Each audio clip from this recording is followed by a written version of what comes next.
বাবা সর্বকালের অন্যতম সেরা ক্রিস্টিয়ানো রোনালদো, যিনি অন্য অনেক পুরস্কারের সঙ্গে 2025-এ এসে জয় করেন নেশনস কাপ শিরোপা। অপরদিকে রোনালদো পুত্র রোনালদো জুনিয়রেরও ট্রফি ক্যাবিনেট খালি থাকেনি একই বছরে। বাবার দেখানো পথে তার হাতে ওঠে শিরোপা। রোনালদো পর্তুগালের বর্তমান, আগামীর ভবিষ্যৎ কে হবেন তার পুত্র রোনালদো জুনিয়র? বাবার লেগাসি ধরে রাখতে পারবেন কি এই তরুণ? সে আলোচনা নিয়ে থাকছে প্রতিবেদন। বাপের ছেলে সিপাহীর ঘোড়া, সব না শিখলেও কিছু তো শিখবে। হিন্দি বিখ্যাত প্রবাদের বাংলা অনুবাদ করলে দাঁড়াবে এটা। সেই প্রবাদের প্রতিফলনটাই দেখা যায় রোনালদো পরিবারে। রোনালদো নিজে এখনো জাতীয় দলের হয়ে প্রবীণ সদস্য, পর্তুগালের হয়ে অর্জন শেষের দিকে।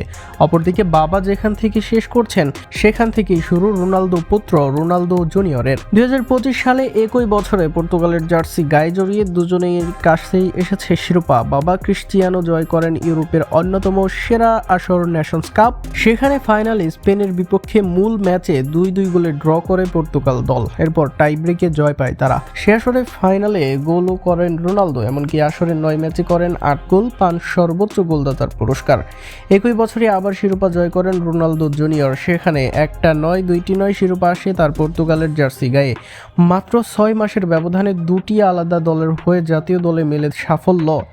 প্রথমে সাফল্য পান 2025 সালের মে মাসে অনূর্ধ্ব-15 পর্তুগাল দলের হয়ে শিরোপা জিতে। এরপর নভেম্বরে ডাক পান অনূর্ধ্ব-16 দলে, সেখানেও জয় করেন বিশ্বকাপ। গত বছরে যেন শিরোপা জয়ের উদযাপন ভালোভাবেই চলছে রোনালদো পরিবারে। সেখানে তাই প্রশ্ন, বাবার লিগেসি ধরতে পারবেন কিনা রোনালদো জুনিয়র? সর্বকালের সেরার লড়াইয়ে প্রশ্ন থাকবে, তবে পর্তুগালের সেরার নামটা রোনালদোই।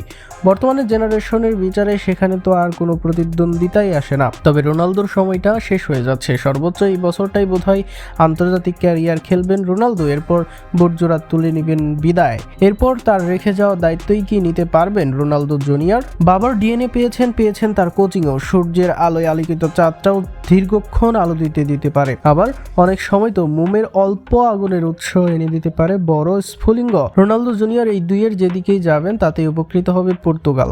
তবে এইসবের মাঝে নিজেকে প্রতিষ্ঠিত করতে না পেরে যদি ভাঙ্গার হয়ে যায়, তবে আশা হারিয়ে বিপদের মাঝেই পড়বে পর্তুগাল।